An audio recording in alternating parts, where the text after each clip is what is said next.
ఈరోజు మనం మిక్స్డ్ దాల్ దోశ చేసుకుందాము. మిక్స్డ్ పప్పులతోటి దోశ అండి.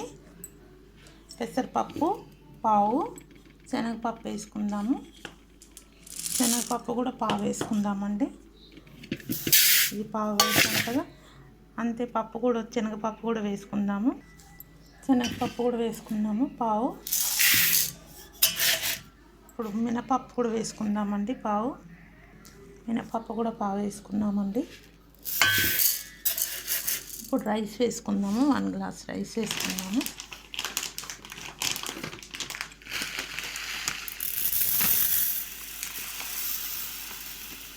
అది కూడా ముప్పావు వేసుకుందామండి. అన్నీ సమానం ఉండాలి కదా, చాలా బాగుంటుంది. కొద్దిగా మెంతులు కూడా వేసుకుందాము. చూసారు కదా, ఇది కూడా పావు వేసాను. ఒక 4 గంటలు నానబెట్టుకున్నామండి.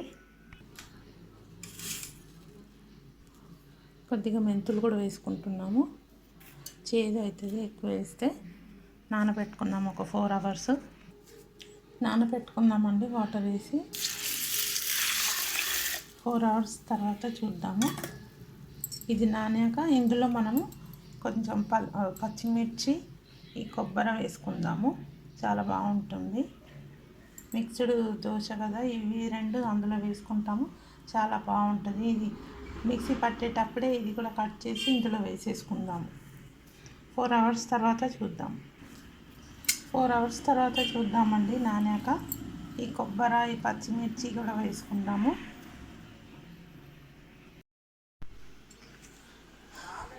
నానిపోయిందండి. ఇప్పుడు మనం పప్పు, కొబ్బరి, ఈ పచ్చిమిర్చి అన్నీ వేసేసుకుందాము. కొబ్బరి వేసుకుంటున్నాము. పచ్చిమిర్చి, కొబ్బరి అంతా వేసేసుకొని ఈ పప్పుది కూడా వేసేసుకుందామండి. కొబ్బరి వేసుకున్నాం కదా, పచ్చిమిర్చి కూడా వేసుకుందాము.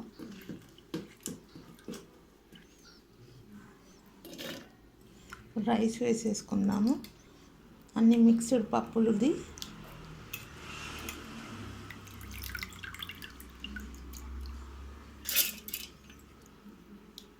కొంచెం అల్లం ముక్క ఉంటే వేసుకోండి. అల్లం ముక్క లేకపోయినా పర్వాలేదు.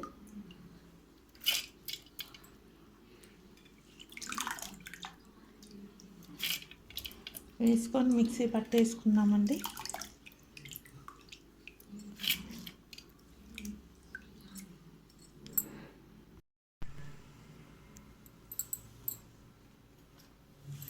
చూసారు కదండి, అంతా పిండి బౌల్లో వేసేసుకున్నాము. కాయిపోయింది.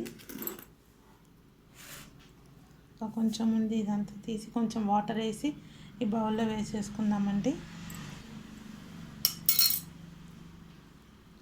చూసారు కదా, అంత పిండి రుబ్బేసుకున్నాము. జార్లో ఉంచి తీసుకున్నాము. ఇంకా కొంచెం వాటర్ వేసి తీసుకుందాము. ఇందులో మనం రుచికి సరిపడా సాల్ట్ వేసుకుందాము.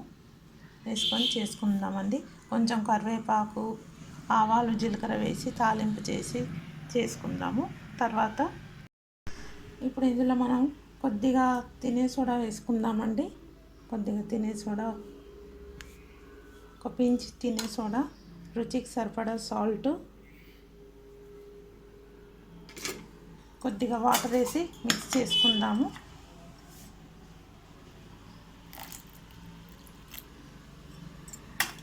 మిక్స్ చేసి దోశ వేసుకుందామండి. మన ఇష్టం అండి. ఇది తాలింపు చేసుకున్నా పర్వాలేదు, చేసుకోకపోయినా పర్వాలేదు.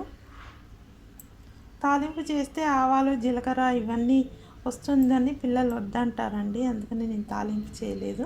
అలానే దోశ వేసుకొని చట్నీ చేసేసుకుంటే సరిపోతుంది. ఆల్రెడీ చట్నీ చేసేసాను. ఈ చట్నీ పెట్టేసుకొని తినేయడమే అండి. దోశ వేసుకుందాము. మిక్స్ చేసుకున్నాం కదా, ఇంకా ప్యాన్ పెట్టేసుకుందాము. ప్యాన్ ఆన్ చేసుకుందామండి. లైటర్ కొట్టేసాను.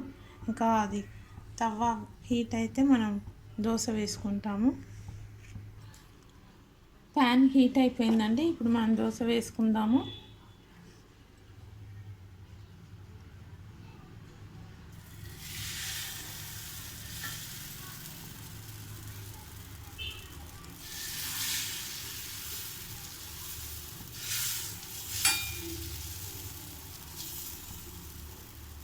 ఇందులో కొబ్బరి, పచ్చిమిర్చి, కొద్దిగా అల్లం ముక్క, జీలకర్ర, మెంతులు అన్నీ వేసాం కదండి. చాలా కమ్మగా ఉంటుంది దోశ. మీరు కూడా అన్ని పప్పులు వేసి తింటే చాలా బలం అండి. ప్రోటీన్స్ అన్నీ వస్తాయి. మీరు కూడా ఇలానే అన్ని ప్రోటీన్స్ వచ్చేలాగా చేసి తినండి.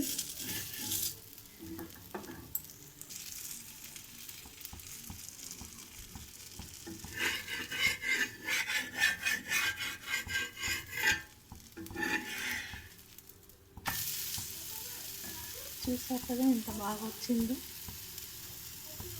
కొద్దిగా ఆయిల్ వేసుకుందాము.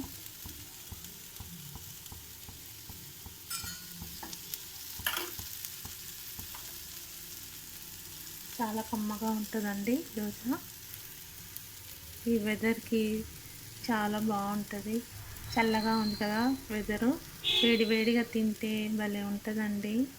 చట్నీ పెట్టుకొని, కొబ్బరి చట్నీ కమ్మగా ఉంటుంది.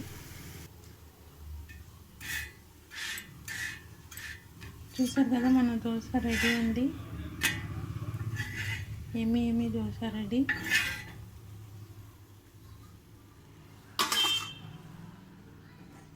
మన కొబ్బరి చట్నీ పెట్టుకొని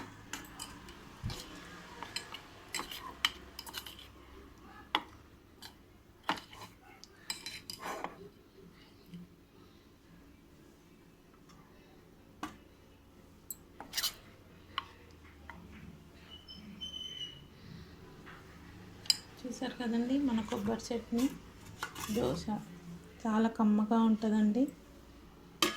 కాంబినేషన్ బాగుంటుంది. Thank you. మీరు కూడా ఇలానే చేసి వెరైటీ చేసి తిని ఎలా ఉందో చెప్పండి కామెంట్స్లో. థ్యాంక్ యూ అండి.